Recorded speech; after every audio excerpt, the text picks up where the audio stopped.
Isso. Lucas capítulo 9, 57 a 62.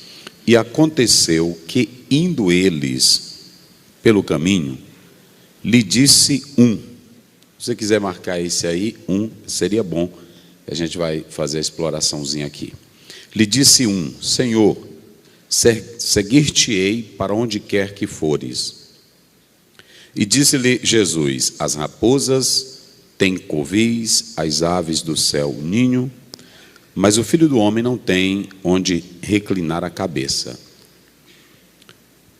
E disse a outro, aí você pode marcar também essa expressão, a outro: segue-me. Mas ele respondeu: Senhor, deixe que primeiro eu vá enterrar meu pai. Mas Jesus lhe observou: deixa aos mortos o enterrar os seus mortos, porém tu vai e anuncia o reino de Deus. 61. Disse também outro: Senhor, eu te seguirei, mas deixa-me despedir primeiro dos que estão em minha casa. E Jesus lhe disse: ninguém que lança a mão do arado e olha para trás é apto para o reino de Deus. Muito bem. Queridos pastores, nós iremos falar sobre aqui a linha é reta. Digam comigo: aqui a linha é reta. Mais uma vez. Só para despertar o sono, porque na hora dessa dá um sono na gente. Até eu também estou, porque a gente é ser humano, né? Mas vamos lá. Aqui a linha é reta. Muito bem. Nós vamos falar sobre esse texto. E eu quero dizer aos pastores, aos obreiros, que a perseverança, propósito, compromisso, vocação são os passos fundamentais para o pastor seguir em linha reta. Ouçam bem isso: perseverança, propósito, vocação, compromisso. Eu não estou falando de dinheiro, eu não estou falando de fama, eu não estou falando de poder, eu não estou falando de igreja pequena, não estou falando de igreja grande, eu não estou falando de ser convidado para pregar, eu estou falando de seguir uma linha. No ministério pastoral você não monta linha. No ministério pastoral você não monta esquema. No ministério pastoral, quando você entra, já tem uma linha. A linha quem traça é Ele. A linha quem faz é Ele. Aqui, quando o pastor entra, ele não vai fazer mensagem, a mensagem é a dele. Aqui, quando o pastor entra, não tem que pegar poder, o poder é dele. Aqui, quando o pastor entra, não tem que fantasiar nada, quem fantasia é ele. Aqui a linha é reta. Quem entra no projeto, até a morte tua, quem diz é ele como tu vai morrer. Ele disse para Pedro: quando tu era mais novo, os outros, falando da morte dele. Quando tu entra, tu não vai saber se tu vai sair rico, se tu vai sair pobre, se tu vai sair abençoado ou se tu vai sair na flecha. Ele é quem monta o programa, a linha é a dele. E para eu não sair dessa linha, compromisso, vocação, propósito, chamado. Esse é o segredo. Esse é o segredo. Tem pastor que ele quer construir o ministério dele em cima de ideais dele. E essa não é a questão.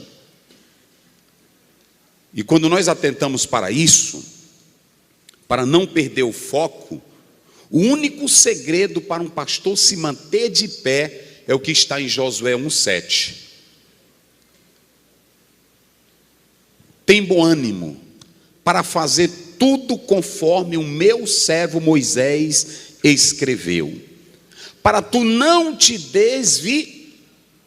Para onde? Nem para a direita e nem para a esquerda. Ou seja, Josué, Tu não tens um programa, o programa é meu. Moisés já escreveu. Faça conforme ele determinou. O segredo e o sucesso de um ministério pastoral está em seguir essa linha, firmar-se na palavra. Quem se firma na palavra vai embora. Quem se firma na palavra segue em frente.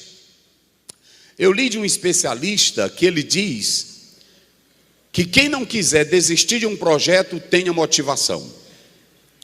Quem não quer desistir de um projeto tenha sonho. Quem não quer desistir de um projeto aprenda a lidar com os obstáculos. Essa é a linguagem lá fora. A linguagem para o ministro de Deus é o seguinte: é entender que Deus me chamou e te chamou, e Ele já nos deu a linha. Entre na linha dele. Deus chegou para Daniel, capítulo 12, versículo 13, e diz: tu, porém, vai até onde? Vamos dizer bem forte, só para despertar. Tu, porém, vai até onde? Até o fim. Não tem esse negócio de metade. Não tem esse negócio de obstáculo, não tem esse negócio de luta. É crente falando da gente, é crente falso, tem pastor falso também, tem amigo falso. Mas Deus está te dizendo: segue a tua linha, rapaz. E vai embora. É o seguinte, eu cheguei lá no Maracassumé, eu fui falar com o pastor, ele não me deu a paz do Senhor. Deixa ele para lá, segue a tua linha. Cheguei na igreja, eu fui para a reunião e os irmãos estavam com a cara ruim, o dirigente: segue a linha, tu, porém, vai até o fim. Esse é o segredo. E qual é a motivação? Lá fora é prêmio, lá fora é promoção. Se for numa mega empresa multinacional, fulano conquistou o maior pódio porque ele é um bom vendedor, articulador, sabe negociar. Aqui não tem prêmio humano. Nós só vamos saber quando chegar na glória. Tanto faz ser de igreja grande como de pequena, mas Deus te diz de madrugada, de dia, de noite, de tarde, de manhã: tu, porém, é indicativo, tu, porém, vai até o fim. Eita, glória a Deus. Quem quer chegar até do outro lado, irmão? Quantos não estavam aqui conosco, cantando, pregando, mas não foram até o fim? E se vocês analisarem Mateus, quando você vai para 24, verso 13, a Bíblia diz: aquele que perseverar até onde? Até o fim. Será o quê? Será salvo. Então segue a tua viagem. Teve dois grandes estudiosos da Bíblia do Novo Testamento, dois, e um foi o criador da teologia liberal, Friedrich Schleiermacher. Ele escreveu muito sobre a teologia. Mas quando no meio da teologia dele, ele começou a questionar as crenças, os credos, ele começou a entrar num choque, dizer que a crença estava abalada, não era bem como ele pensava. Ele contribuiu para a teologia dos protestantes, contribuiu para a teologia acadêmica, mas no meio da viagem, ele começou a dizer que entrou numa crise, que a crise chocava, a Bíblia chocava com a ideia dele. E começou a questionar. Deixa eu te dizer, quando tu lê a Bíblia, Deus não está te pedindo para tu botar nada nela, nem tirar nada nela, nem achar nada dela. É só para obedecer ela. Esse é o segredo. Agora, se tu for estudar a Bíblia, aí começar: eu acho que isso aqui é o seguinte, isso aqui não está certo, essa colocação aqui. Aí o outro foi Bart Ehrman, estudou com Bruce Metzger, uma das maiores autoridades do Novo Testamento. Resultado: esse também começou a estudar a Bíblia e começou a dizer que ela não tinha autoridade, que não era formada, o cânon era uma montagem. Ele se tornou agnóstico, estudou para ser pastor, largou essa ideia e hoje anda no Brasil e no mundo desfazendo da Bíblia. o Jesus que nunca existiu, o que a Bíblia não diz e os pregadores dizem. Tem confiança, a Bíblia está sendo instrumento do maligno para desfazer a palavra do Senhor. E tem muitos que quando entram em seminário, começam a estudar livro, aí começa a mudar a ideia. Deixa eu te dizer o seguinte: a palavra é dele, se renda a ela. E ele diz: vai até o fim, segue a tua viagem. Quem quiser ser bonito, meus irmãos, deixa para lá. Quem quiser inventar coisa, inventa. Eu vejo o pregador inventando coisa, eu vejo o teólogo inventando coisa. Eu sou o seguinte, eu só prego o que está aqui. Quando você nunca me vir aqui, eu conjecturo, eu imagino, eu deduzo. Não, eu não deduzo nada, eu não conjecturo nada. Eu digo: diz a Bíblia, diz a Bíblia, diz a Bíblia.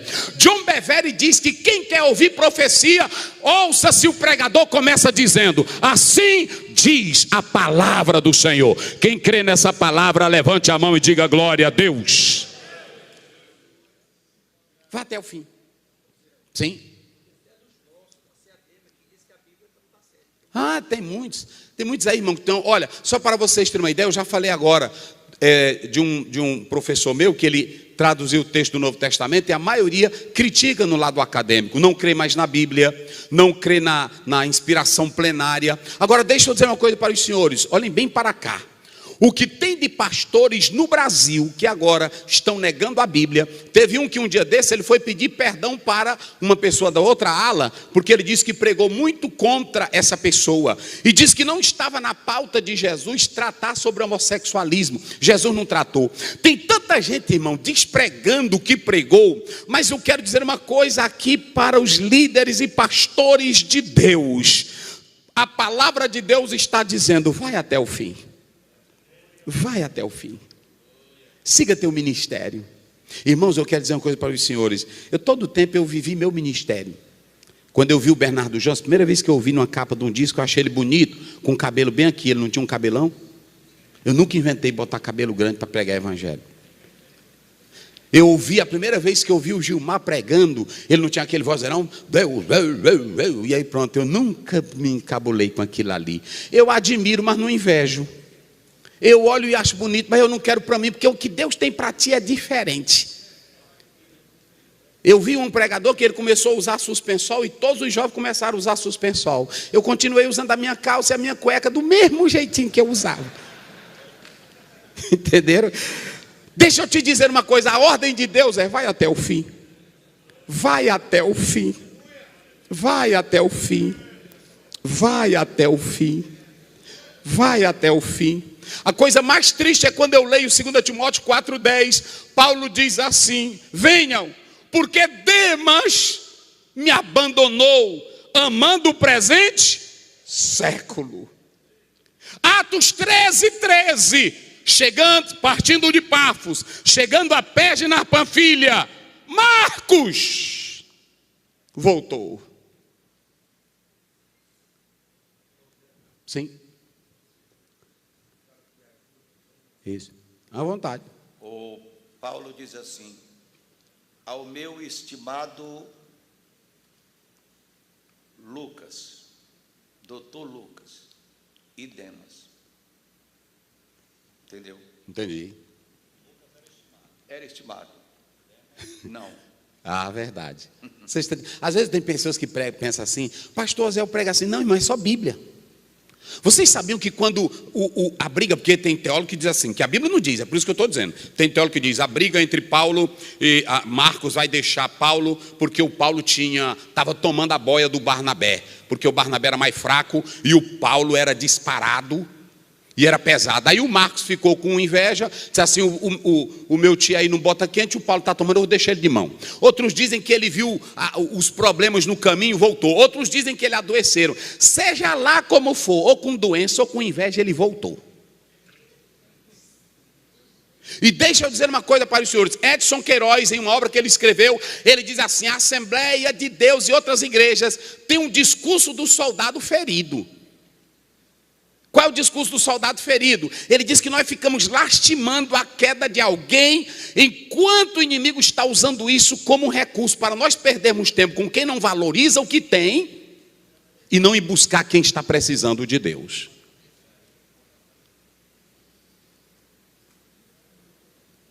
Um pastor, por exemplo, que ele peca, vou dar um exemplo aqui, que ele adultera, nós sentimos, é pesado, mas agora imagine, por que não é mais pesado ele entender a família que ele traiu, a igreja que ele traiu, a confiança que ele traiu, um grupo que ele traiu? O escândalo que ele causou, que é mais de 20 anos para uma igreja poder ter moral naquele bairro, só por causa do escândalo dele. O ministério que acreditou, comeu o dinheiro da igreja, fez curso para a família. Aí Paulo abre a boca lá em 1 Timóteo 3. Ele grita, ele dá um grito. Convém que o bispo seja...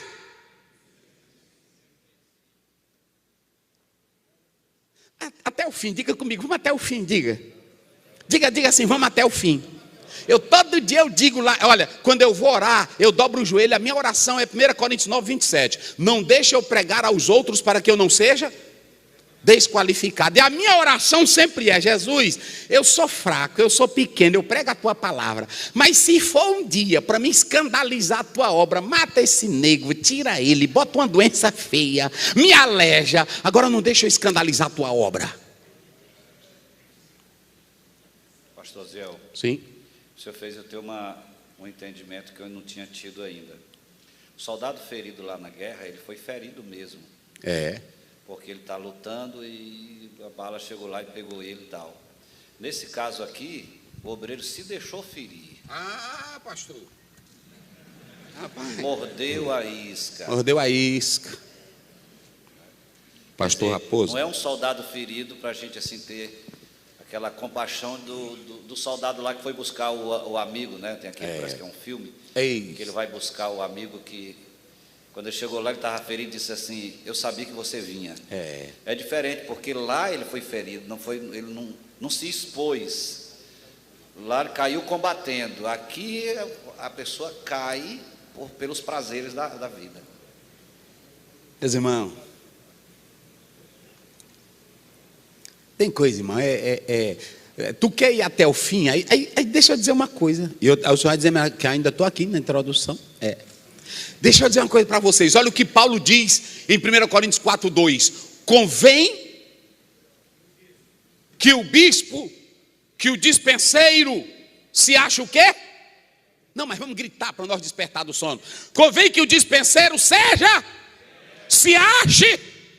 Pronto, se Deus te chamou, não é para ter conversinha mole não. Pode vir mulher, pode vir cachaça, pode vir teologia, pode vir o que vier, mas ele está dizendo: fique fiel. Apocalipse 2:10. Eis que vocês terão uma grande tribulação e o diabo vai botar vocês na cadeia. Mas o que ele diz? Mas ser fiel até onde? E dar cheio o quê? Pronto, aí o Marcos voltou. E só para vocês terem uma ideia, eu li um teólogo que diz assim, quando ele diz em 2 Timóteo 4, me traz Marcos, que é útil. Foram quantos anos? Quase 30 anos para ele dizer essa palavrinha. Ei, irmão, para a gente saber que o cabra está prestando, é um negócio sério. Então vamos ao texto, porque nós estamos falando disso aqui. Achei muito linda a colocação.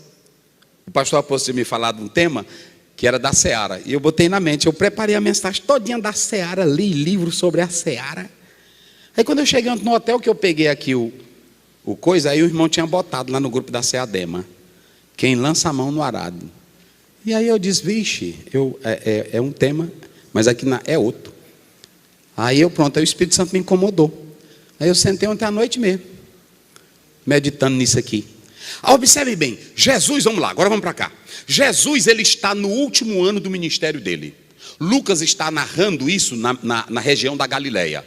O último ano do ministério de Jesus está aqui. Dentro desse último ano, ouçam bem, dentro desse último ano, nós temos a narrativa de Lucas. Essa narrativa de Lucas, capítulo 10, de capítulo 9, ela é muito pesada porque parece que não dá para conectar as coisas, porque ele aborda um monte de assuntos ao mesmo tempo. Inclusive tem dados nesse capítulo que só tem aqui no evangelho de Lucas, não tem em outro evangelho, só tem aqui. Mas aí ele começa narrando a história e de repente ele passa de narrativa para fatos históricos. Ele pega, a gente não sabe entender muito bem a proposta de Lucas aqui. Mas quando ele chega, aí vem o mais interessante. Quando ele chega aqui nessa parte, deixa eu só colocar aqui. Quando ele chega nessa parte do 49 em diante, vocês vão observar o seguinte: Jesus, ele vai dar aqui 3 discursos para nós, muito importante. Ele vai falar da morte e da ressurreição, da paixão dele. Você vai ter um problema aí no texto com a palavra assunção. Está aí no verso 51, porque a assunção é o que está em Atos 1:2. E por que essa assunção aqui, que é levantar, que é erguer uma coisa? Por que Lucas faz menção dessa palavra assunção aqui?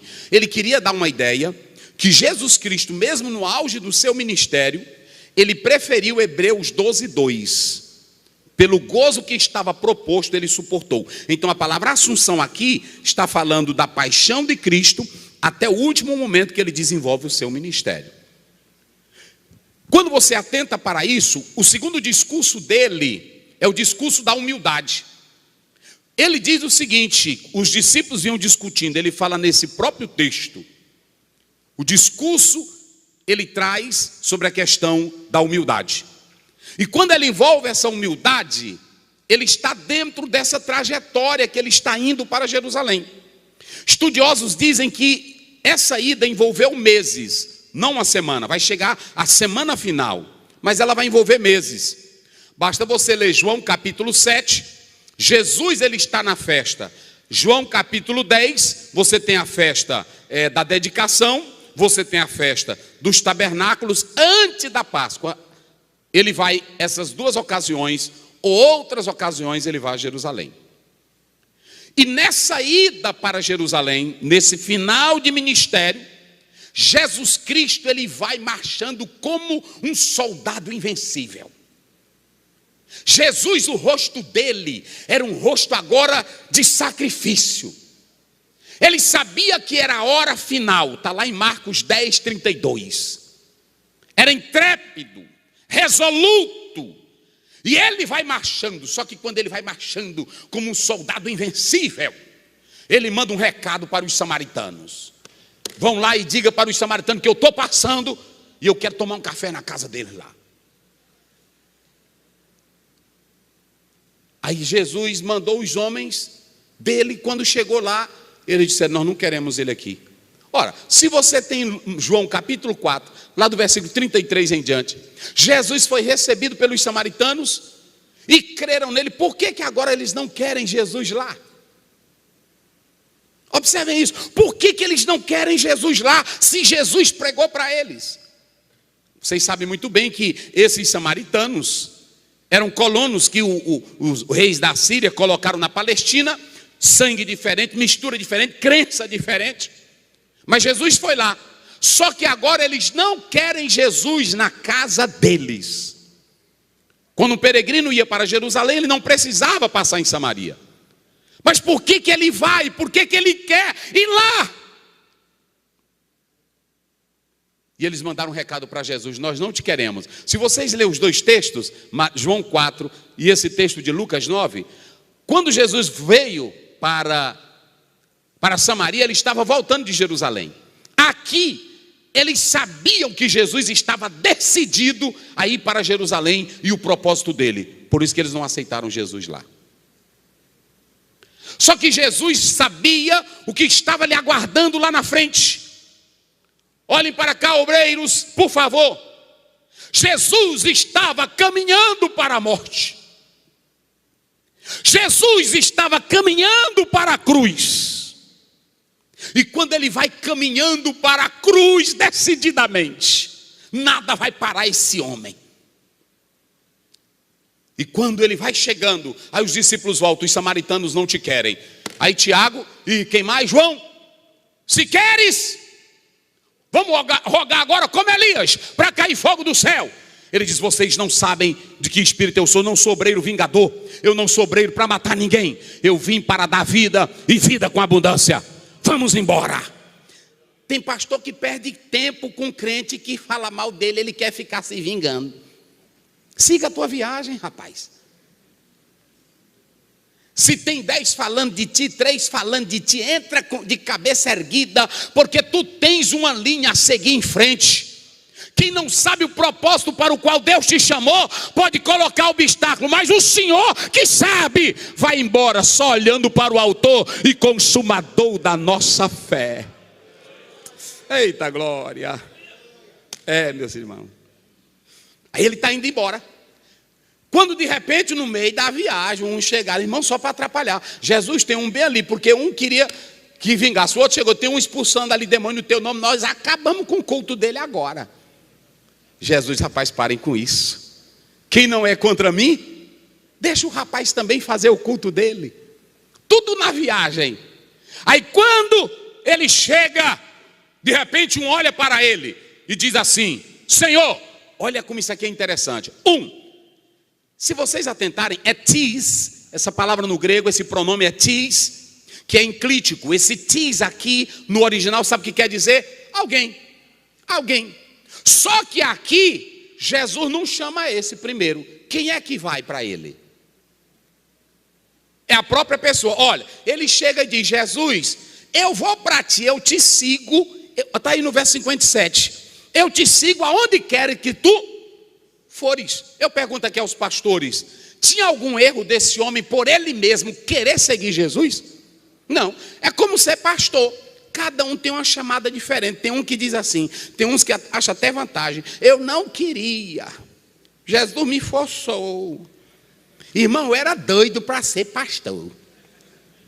E até hoje eu ainda sou louco para ser pastor.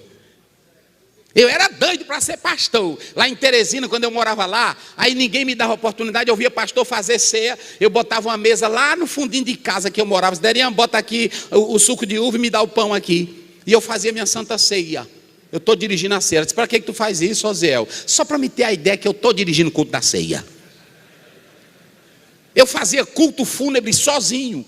Deixa eu te dizer, quem tem o chamado não importa.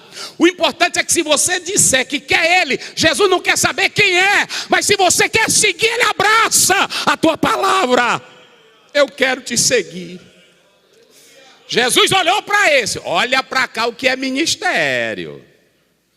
Muito bem, meu filho. Parabéns. Olha para cá. Mas agora, quando eu vinha de viagem, é linda a Bíblia. Eu fui pedir uma hospedagem e não me deram. Quem não deu hospedagem? Vamos lá, participe. Quem não deu hospedagem? Aí Jesus ficou zangado? Jesus ficou zangado? Pronto. Um dia desse eu disse lá, tem aí os pastores do Tirirical, graças a Deus, que vieram aí quase 50 pastores, quero parabenizá-los. Sempre eu aviso para vir para a convenção. E aí é o seguinte, eu disse para eles, um irmão me convidou, uma irmã disse assim: pastor, vai lá em casa me dar um conselho. Eu disse: fale para o seu marido que eu quero ir lá. Aí quando ela foi, ele disse que não lhe quer lá em casa. Aí eu disse: amém. Aí a irmã disse: o senhor ficou triste não? Eu disse: não, a casa é dele. A casa é dele, a comida é dele, a mulher é dele. Eu vou ficar triste por quê?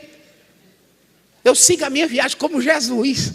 Porque tem pastor que, quando sabe que o irmão fez um aniversário, não convidou ele, ele se sateia.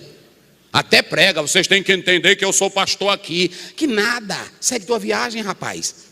Jesus te chamou para pregar evangelho. Se te chamar para um aniversário, vai. Se não te chamar, tu sabe qual é teu propósito e teu alvo lá na frente. Segue a tua viagem.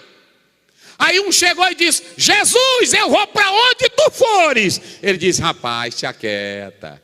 Agora eu pedi para encostar na casa dos samaritanos e eles não me quiseram. Eu estou falando de quem? Vamos lá, bem alto. Eu estou falando de quem? Mais alto, eu estou falando de quem? Agora Jesus, ele diz assim: olhe para cá, rapaz. Ministério é isso, meus irmãos, ministério é isso. Ele diz: olhem para mim. Deixa eu dizer uma coisinha para vocês. As raposas têm os seus, e as aves. Eu pergunto, quem era que estava dizendo isso? Jesus estava dizendo: eu que sou o dono do céu, o dono da terra, o Senhor do universo. Nesse momento eu não tenho nenhuma casinha como a da raposa. E eu não tenho nem um ninho aonde uma ave fica. Tu quer isso? Tem dia que vai ter casa boa para nós, tem dia que não vai ter nada. Tem dia que vai ter dinheiro bom, tem dia que vai ser só taca. Mas a linha não sou eu quem estou traçando, é Ele quem traça. E quando Ele te bota dentro dela, ou tendo casa, ou não tendo casa, ou tendo ninho, ou não tendo, vai embora, porque o teu chamado é para cumprir o que Ele quer. Mas Ele vai, aí o outro chega e diz: Senhor, agora aqui é diferente. E disse ao, aqui já é Ele que diz, no outro é que Ele vai. Esse outro aí é heteros, não é alos. Outro é um diferente. Esses dois outros aqui eram dois homens diferentes. Um chegou e disse: Senhor. Ele disse: segue-me. Aqui é o Senhor que já fala: vem. Ele disse: eu até estou com vontade, mas papai está lá em casa. Deixa eu esperar. Eu quero só esperar Ele, meu amado Jesus. Eu quero esperar Ele morrer. E quando Ele morrer, eu vou embora contigo. Prestem bem atenção. Se você quer seguir na linha, a primeira coisa aqui é que você tem que ir embora, nem que seja rejeitado. Digam comigo: eu tenho que ir embora. Eu tenho que seguir de cabeça erguida, nem que eu seja rejeitado. Quem é chamado para a obra, senhores pastores, ainda que seja rejeitado. Jesus disse: os samaritanos não me quiseram lá. Mas o meu chamado não é o samaritano.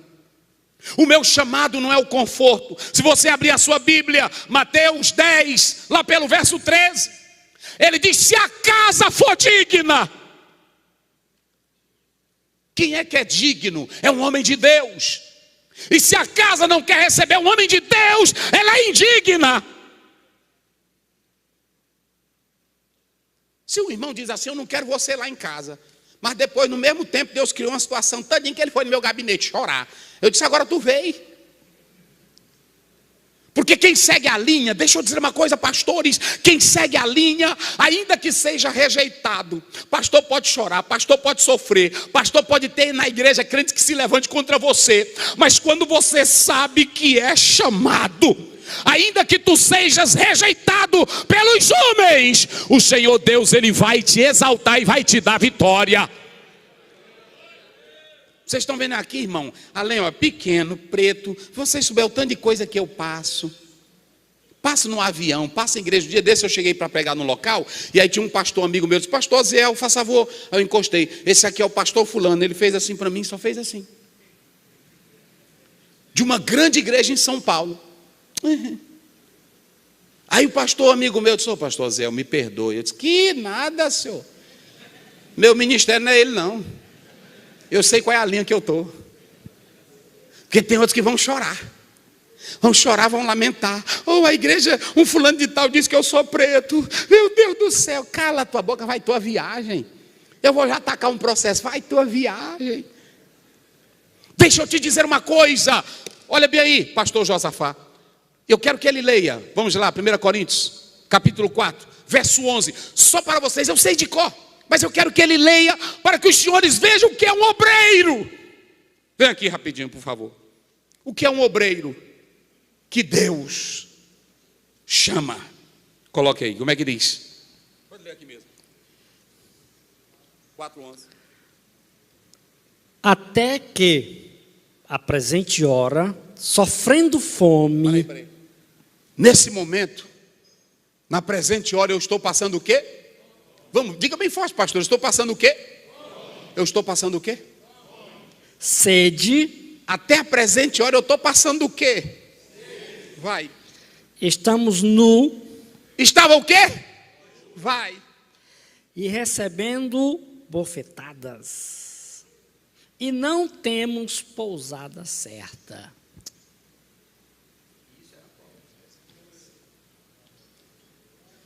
Deus está exaltando meu ministério. Eu estou voando. Eu só ando de asa dura. E que vantagem é essa? Ministério exaltado não é isso não, senhores. Ministério exaltado é fidelidade para aguentar tudo e seguir a linha. Oh, glória. Até a presente hora. Quem almoçou aqui hoje? Quem almoçou? Vamos lá, quem almoçou? Quem veio de lama para cá? De lama, Quem está entrando aqui com a camisa rasgada, nem desodorante tu tem para botar debaixo do sovaco. Quem tem aí de quem é isso? Nós estamos bem demais. E além de bem demais, toda hora a gente reclama de uma coisinha que alguém fale do nosso ministério. Sabe quando é que o pastor segue a linha? Está lá em Atos 20, 24. Eu não tenho a minha vida como preciosa, contanto que eu termine a carreira e o ministério para o qual o Senhor Deus me chamou. Até a presente hora eu passo sede, até a presente hora eu passo fome, até a presente hora eu passo necessidade. Se vocês analisarem Atos 27, como foi que Paulo chegou na praia? Pendurado num pedaço de pau, mas chegou. Porque se fosse eu hoje, eu ia ter até vergonha, porque eu dizia, eu sou homem de Deus, eu sou homem escolhido, eu tenho que chegar na praia no melhor navio. Papai do céu, manda um navio. Aí Paulo diz, cai na água quem sabe nadar. Foi assim ou não foi? Hein? Ou ele dobrou os joelhos, se aquietem ungidos. Daqui a pouco o Senhor vai derramar uma unção sobre nós. E Ele vai nos voar. Ele vai, foi assim?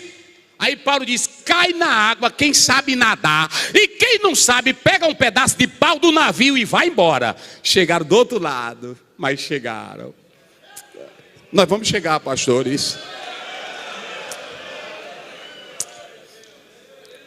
Vira para o teu colega que está ao teu lado e diga para ele, nós vamos chegar. Nós vamos chegar. Nós vamos chegar do outro lado. Oh, aleluia. Oh, aleluia. Alô, pastor Zé. Sim. Recordando de um ensino do pastor Estevão aqui para nós. Sim. Ele foi convidado para pregar em uma cidade fora do estado do Maranhão. E a igreja havia convidado um outro pregador também. Ele e o outro foram colocados no mesmo hotel. Sim. E no mesmo apartamento. E aquele senhor orava à noite e dizia, Senhor, me faz um grande vulto. Eu quero ser um grande homem.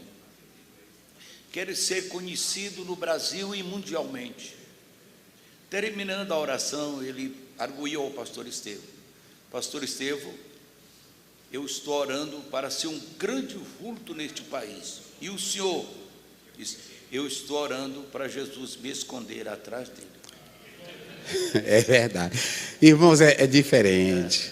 Eu estava lá em casa esse dia, porque até a gente quando vai ficando, até a Derian diz, não diz isso aí não, pai, tu ainda é novo. Eu não sou novo, tenho 49 anos. Mas é porque um dia desse eu estava fazendo uma retrospectiva, olhando pelo retrovisor. Aí eu me lembrei, né? Eu ainda vi o pastor Estevão, já foi embora. Eu vi meu pai, já foi embora. Eu vi o pastor Ben-TV, já foi embora. Ontem eu estava lá na casa do pastor João Damasceno, estava aqui entre nós, já foi embora. Mas todos esses que eu estou citando foram embora bem. Foram embora bem. Foram embora bem. Não é, pastor? Foram embora bem. Eu estava observando o pastor Jairo, botou a foto do pastor Silvestre. Aí eu vendo a perna dele amputada. Aí eu vi ele tanto tempo gritando. Parece que eu estou vendo ele em cima de um caminhão fazendo assim. Está lá. E as multidões. Aí eu fico pensando, meu Deus, e como é que eu quero chegar? Quando o pastor Manel falou aqui no Eurico Bergstein, e eu observando tanto de homens que já foram embora. Homens que já foram embora, mas foram embora bem. O que eu quero dizer é que tem um autor de Leonardo Schalke, que ele diz que Deus nunca nos prometeu uma viagem confortável. Ele só disse que nós vamos chegar. Se tu chegar de Fusca, glória a Deus. Se tu chegar de BMW, glória a Deus. Mas se tu chegar pendurado num pedaço de pau, glória a Deus. O importante é que nós vamos cantar aquele hino. Tantos como areia da praia, tantos como areia do mar, que gozo sentirá todo salvo, pois verá, cintando. Eita! Quando o Jordão passar, e entrarmos no céu, olha aí, como areia da praia, os remidos, Ó que gloriosa. Então olhe para cá, deixa eu dizer uma coisa.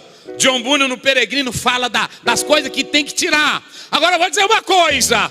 Aqui nesta tarde, vire para o pastor que está ao teu lado e pegue na mão dele em nome de Jesus.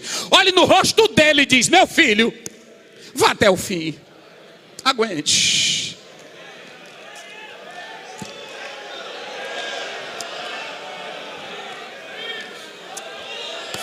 Vá até o fim. Vá até o fim. Vai até o... Olha o que Paulo diz: até a hora que eu estou aqui falando, eu estou com fome, sede, já recebi bofetadas.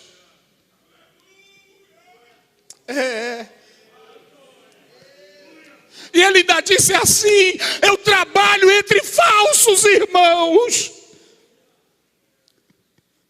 E ele diz em 2 Timóteo 4, na minha primeira defesa: todos me abandonaram. Mas ele tinha uma linha traçada. Filipenses 4,13: eu prossigo para o alvo, para o prêmio da soberana vocação em Cristo Jesus. Jesus olhou para o homem e disse ao outro: rapaz, quem quer me seguir, diga comigo bem forte: deixa.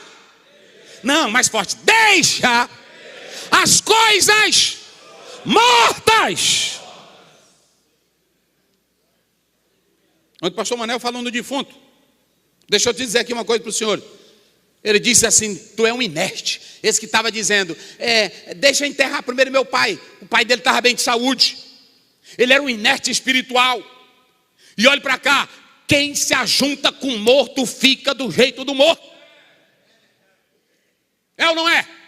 Se junte perto de um pastor morto que não crê em dom, que tu vai morrer do jeito dele, que não crê em língua estranha. Se ajunte com um pastor falador de mim, falador do pastor Raposo. Se ajunta. Fica nos corredorzinhos da convenção, na banquinha. O que é que tu está achando? Não está demais esse estatuto? Fica. Dor doente. Morto. Jesus disse: se tu quer me seguir, rapaz, deixa o quem? Vai, diga, deixa o quem? Deixa os mortos. Pronto. Eita, esse aqui morreu. Pronto, deixa ele lá. Deixa ele lá. Tem que fazer como aqueles caboclos. E quando viram o exército, eles iam enterrar o homem. Ixi, lá vem inimigo. Joga esse bicho velho que ele está morto. Aí rebolaram ele. Puf. A sorte foi que caiu em cima da catacumba de Eliseu. Aí pronto, o homem se ajeitou. Aí pronto, levantou. Quem está vivo aí? Só quem é vivo. Eita. Deixa eu te dizer uma coisa, olha para cá. Jesus, olha, pastores, você não vai ver pastor, porque tem irmão que fica, tem até pastor que fica também nessa melancolia. Eu estou sofrendo aqui. Não, tu é vivo, rapaz. Tu não está doente. Me jogaram para as cobras, eu estou morto. Olha para cá. E quando tem um bocado de gente morta, Deus bota só pastor vivo. Amém? Quem tá vivo aí? Deus bota pastor vivo. Quem pode trazer vida somos nós. Ezequiel 37, 1-7. Deus pegou ele e botou ele aonde? Não, diga, ele botou ele aonde? E os ossos estavam como? Sequíssimo. Ele está dizendo: aqui não tem vida, rapaz. Aqui é só poeira. Aí ele faz uma pergunta: tu crês, Ezequiel, que eles poderão reviver?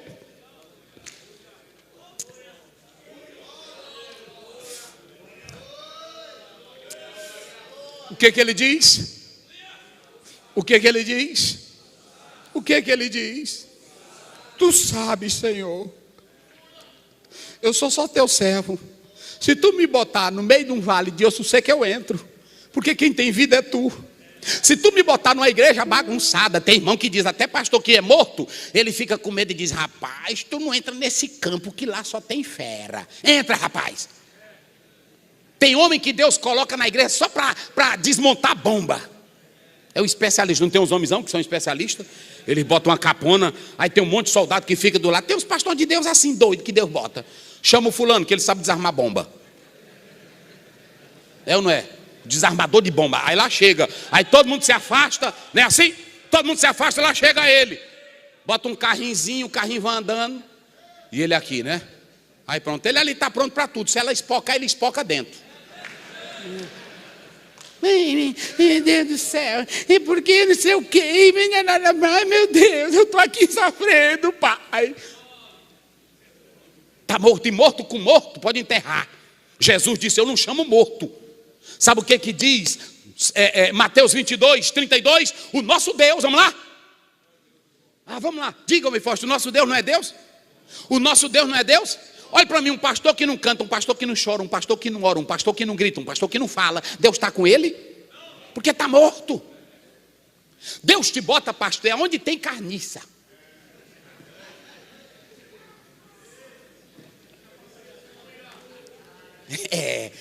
Tem esse negócio não, e tu pode entrar, porque tem irmão que eu estou com medo. Uma irmã, a minha esposa, assim, às vezes tu fala com coragem, né? E tem hora que eu acho assim que tu pode. Eu disse, não, senhora. Eu falo com a coragem, mas eu sou como Gideão. Porque se tu tiver o medo, mas tu tiver Deus, eu vou porque tu entra. Porque Gideão foi mais fraco do que qualquer nós aqui. Porque diz, vai nessa tua. Aí que força que ele tinha? Ele ficava era dizendo, será se eu vou? Aí Deus disse, desce aí o arraial. Quando chegou lá, ele viu 2 homens conversando. Rapaz, ontem eu tive um sonho, um pãozão, batendo na tenda do comandante. Aí o outro soldado foi que disse, esse pão é Gideão. Aí o Gideão sou eu. Às vezes tu nem acredita que é tu.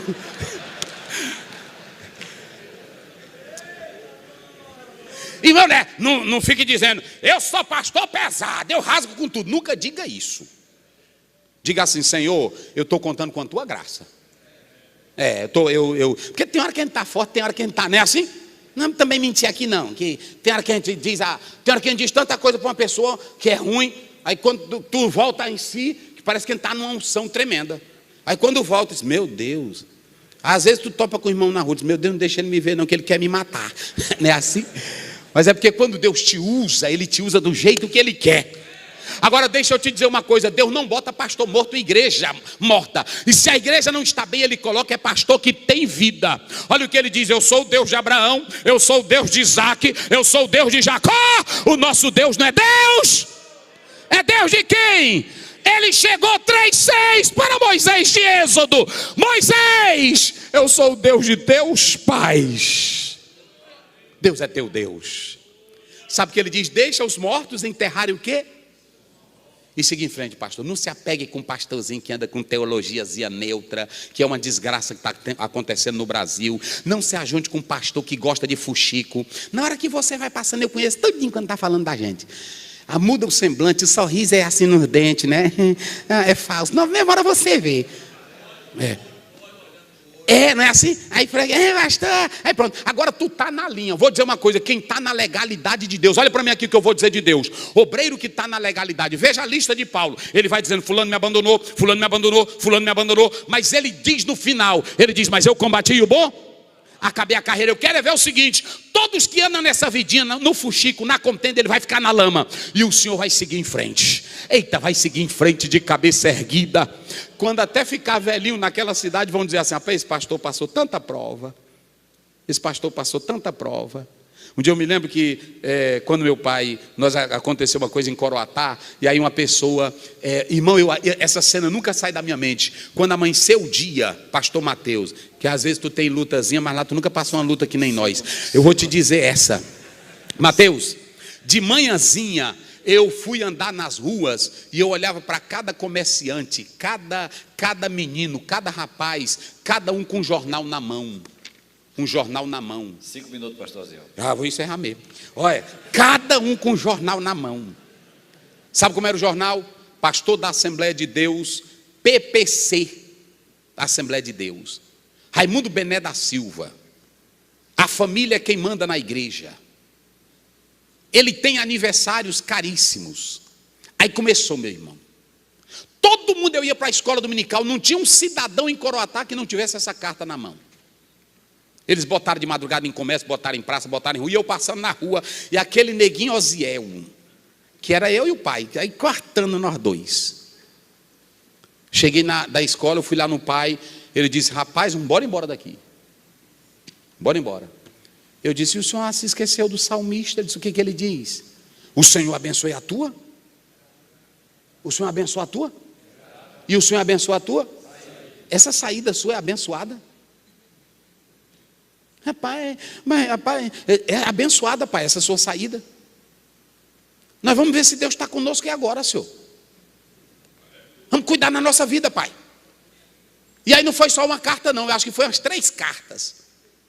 Pancada doida.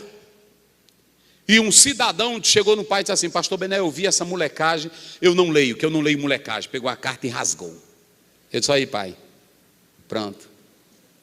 Pastor Bené está sepultado aonde? É assim que Deus faz. Quem é chamado, meu irmão, entra na linha, e quem cuida é o Senhor Deus. Agora eu finalizo. Coloca bem na tela o arado, para me encerrar aqui, que o pastor já chegou. Está aí. Está aí a peça.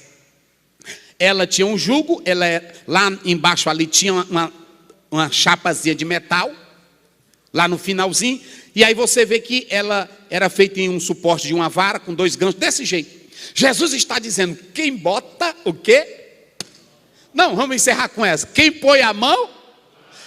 Pronto, agora tem uma coisa: quem está aradando a terra, olha para trás? Olha para trás. Às vezes tu quer olhar para saber se o serviço está o quê? Só que no texto original está no particípio presente. É tipo no português, cantando, orando. Ele está dizendo, é durante a ação do verbo principal. Esse olhar aí para trás, não era olhar para trás no sentido de querer voltar. Era um olhar para olhar o trabalho bem feito. Todo mundo que está fazendo o trabalho olha para trás. Só que o olhar aí do texto era um olhar permanente. Aquele negócio: eita rapaz, era melhor eu ter na empresa. Esse aí é o olhar que Jesus está condenando. Hein? Isso, esse é o olhar que Jesus está condenando. Olha o que Jesus diz: quem põe a mão no arado não olha para... Pronto, sabe o que Paulo diz? 2 Timóteo 2, 3, 4. Ele diz assim: ele diz, sofre as aflições. Diga isso aí, quem sabe de cor? Sofre as aflições como bom. Fique de pé. Aí ele diz no outro, olhe para cá, ele diz assim: o bom soldado que milita, ele não se embaraça com negócios desta vida. Eu quero encerrar, mas eu quero que cada pastor pegue na mão do outro. Vamos fazer uma corrente de fé aqui, de união, de comunhão. Eita glória. A tua mão está no arado. Eita. Fecha os corredores também aqui, fecha os corredores. Mas antes de orar, só uma coisa, para aí o teclado. Antes de orar, você vai olhar de novo para ele, para o teu irmão, para o teu pastor. E olhe para ele aí e diga: rapaz, vamos até o fim. Vamos até o fim. Diga para ele: eu quero te ver lá. Se nós chegarmos do outro lado, que é pendurado numa vara, numa tábua, o importante é que nós vamos chegar. Se o teu ministério é mais expressivo do que o meu, mas Deus também me usa como te usa, e nós vamos chegar.